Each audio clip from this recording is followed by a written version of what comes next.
الحمد لله رب العالمين والعاقبة للمتقين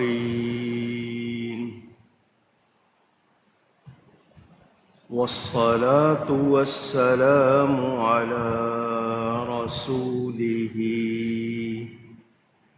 سيد المرسلين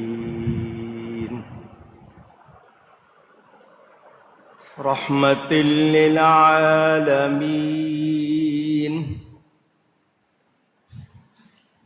خاتم النبيين شفيع المذنبين سيد الأولين والآخرين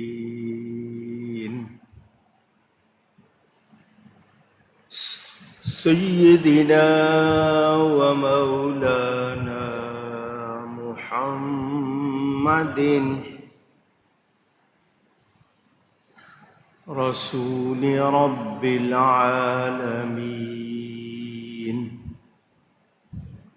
وعلى آله وصحبه أجمعين. أما بعد فأعوذ بالله من الشيطان الرجيم. بسم الله الرحمن الرحيم.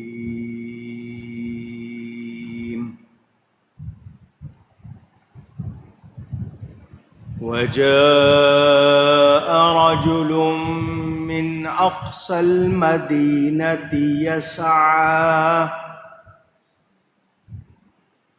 قال يا موسى إن الملأ يأتمرون بك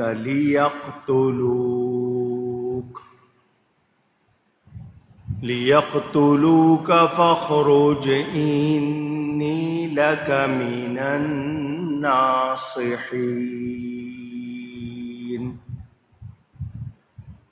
فخرج منها خائفا يترقب قال رب نجني من القوم الظالمين. قال رب نجني من القوم الظالمين. صدق اللہ العلی العظیم.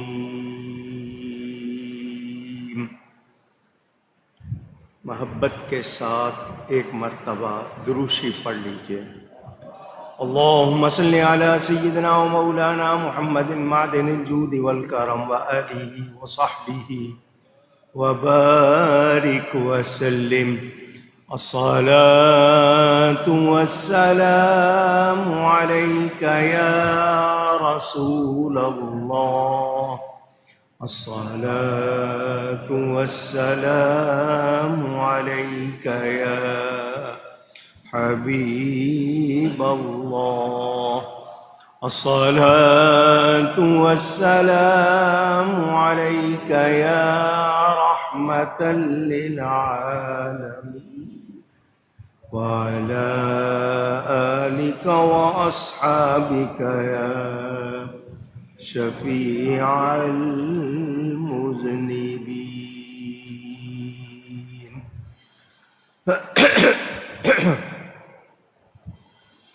حمد و صلاۃ کے بعد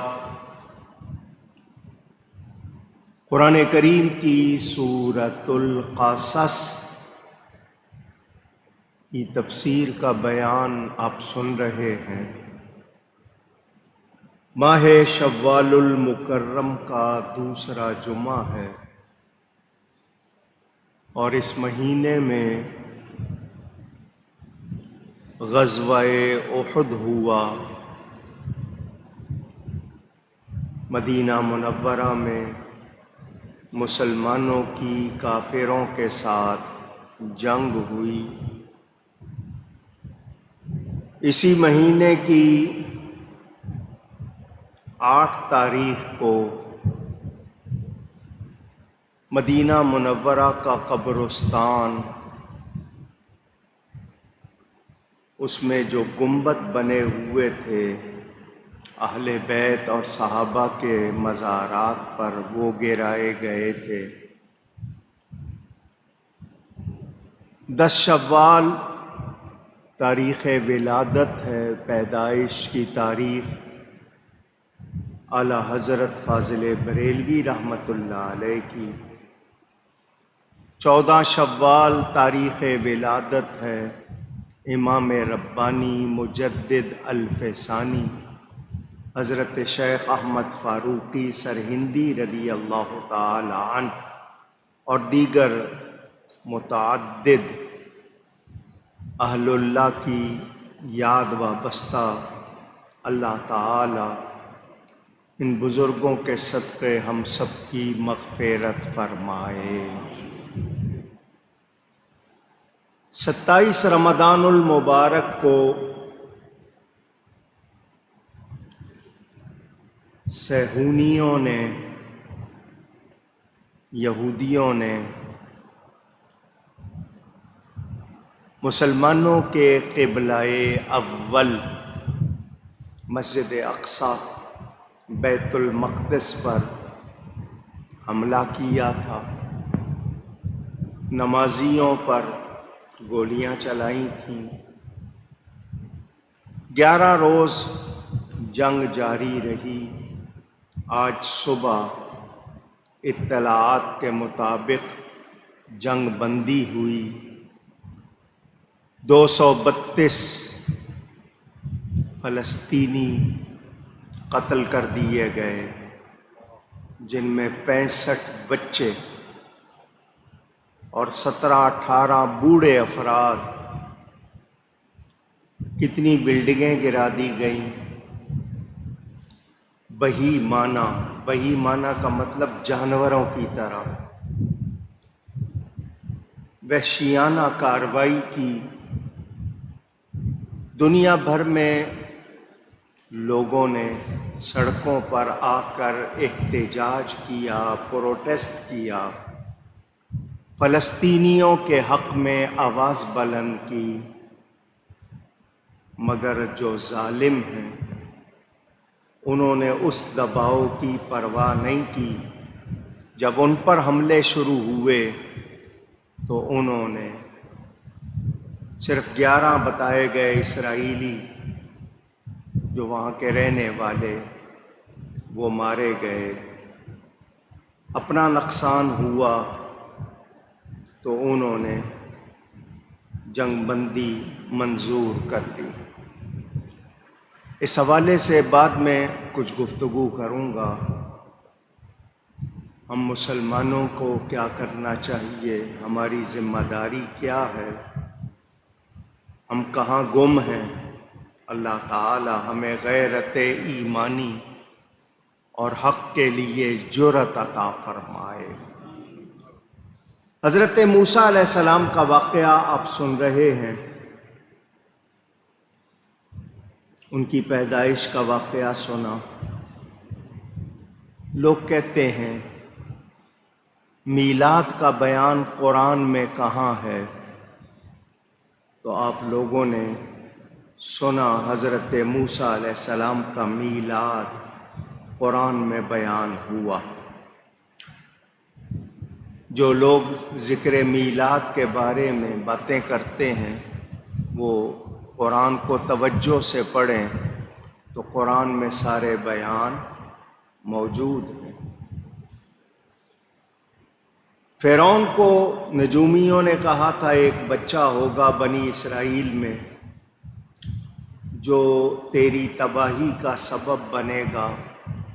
اس نے بچوں کا قتل عام شروع کرا دیا۔ 70,000 سے زیادہ بچے قتل ہوئے۔ اللہ تعالیٰ نے حضرت موسیٰ کو دنیا میں لانا تھا، وہ آئے، اور جس نے قتل کرنا تھا اللہ نے اسی سے حفاظت کروائی۔ حضرت موسیٰ علیہ السلام پرورش پاتے رہے. جب وہ جوان ہو گئے، حضرت موسیٰ علیہ السلام ظاہری جسمانی طور پر جب جوانی کو پہنچے تو حضرت موسیٰ علیہ السلام نے قبطی اور سبتی، یہ میں آپ کو بتا چکا، قبطی فرعونی، سبتی جو بنی اسرائیل کے تھے، آپس میں لڑ رہے تھے. سبتی نے موسیٰ علیہ السلام کو دیکھا تو مدد چاہی کہ یہ مجھے مار رہا ہے، مجھے اس سے بچائیں. موسیٰ علیہ السلام نے اس شخص کو روکا، اس نے موسیٰ علیہ السلام کی بات نہیں سنی. حضرت موسیٰ علیہ السلام نے ایک مکہ گھونسا اس کو مارا، اس کی موت ہو گئی. حضرت موسیٰ علیہ السلام کا ارادہ قتل کا نہیں تھا، لیکن وہ آپ کے مکے کی تاب نہیں لایا اور مر گیا. جس شخص کی وجہ سے گھونسا مارا تھا وہ اگلے دن پھر کسی سے لڑ رہا تھا. تو حضرت موسیٰ علیہ السلام کو دیکھ کر پھر اس نے مدد کے لیے بلایا. حضرت موسیٰ علیہ السلام نے فرمایا تو روز ہی کسی سے لڑتا رہتا ہے، تیری روز ہی کسی سے جنگ ہوتی ہے. آپ نے دونوں کو الگ کرنا چاہا جو گتھم گتھا ہوئے تھے. تو اسرائیلی نے یہ خیال کیا کہ شاید آج یہ مجھے ماریں گے. اس کے منہ سے نکلا کہ جیسے تم نے کل ایک شخص کو قتل کر دیا تھا تو تم آج مجھے مارنا چاہتے ہو. یہ بات اس کے سوا کسی کو نہیں پتا تھی. جب یہ بات اس نے بولی تو یہ خبر فرعون تک پہنچ گئی اور فرعونی پولیس کو حکم دیا گیا کہ وہ موسیٰ علیہ السلام کو پکڑ کے لائیں اور موسیٰ علیہ السلام کو اس کے قتل کے بدلے میں قتل کیا جائے. اتنے میں فرعون کا ایک درباری جو دل سے موسیٰ علیہ السلام کو پسند کرتا تھا وہ دوڑتا ہوا آیا اور اس نے آ کے موسیٰ علیہ السلام کو بتایا کہ فرعون کے دربار والے آپ کے قتل کا مشورہ کر رہے ہیں، تو آپ یہاں سے چلے جائیے. میں آپ کا خیر خواہ ہوں، بھلائی چاہنے والا ہوں. میں نے کہا تھا کہ پہلے واقعہ پورا ہو جائے پھر اس کی تفصیل میں جاؤں گا. یہ تفسیر میں اس شخص کا نام بھی لکھا ہے، خربیل. یہ دل سے موسیٰ علیہ السلام کو چاہتا تھا. حضرت موسیٰ علیہ السلام کے پاس جب اس نے آ کر یہ کہا تو موسیٰ علیہ السلام شہر سے نکلے اور اللہ تعالیٰ سے دعا کی کہ یا اللہ مجھے ان ستم گاروں سے بچا لے.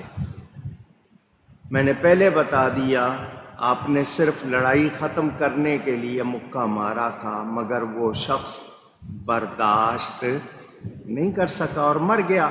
موسیٰ علیہ السلام کا کوئی ارادہ قتل کا نہیں. میں قتل عمد اور قتل خطا یہ دونوں باتیں بھی آپ کو بتا چکا ہوں. حضرت موسیٰ علیہ السلام فرعون کی سلطنت سے، اس کے علاقے سے نکلے. یہاں سے جو مسئلے معلوم ہوئے وہ یہ کہ کسی خطرناک جگہ سے جان بچا کر نکلنا یہ کوئی غلط بات نہیں. اسباب اختیار کرنا، تدبیر اختیار کرنا، یہ توکل کے خلاف نہیں، اللہ پر بھروسے کے خلاف نہیں۔ تیسرا یہ کہ کسی موذی کہتے ہیں تکلیف دینے والے کو، ایذا دینے والے کو، کہ کسی موذی کی ایذا کا خوف بھی، یہ بھی اگر کسی کو ہو تو یہ کوئی بزدلی نہیں ہے، بلکہ اپنی جان بچانے کے لیے آدمی کو جو بھی کچھ ہو سکے کرنا چاہیے، کیونکہ جان بچانا یہ سب سے بڑا فرض ہے۔ اور حضرت موسیٰ علیہ السلام اللہ کے نبی ہیں، اللہ کا نبی معصوم ہوتا ہے، اس کے بارے میں ہم گناہ کا تصور بھی کرتے نہیں۔ یہ آپ نے بات سن لی۔ ایک ہوتا ہے اطاعت والا خوف، یہ تھا موذی کی ایذا کا خوف۔ تو حضرت موسیٰ علیہ السلام اس شہر سے نکلے،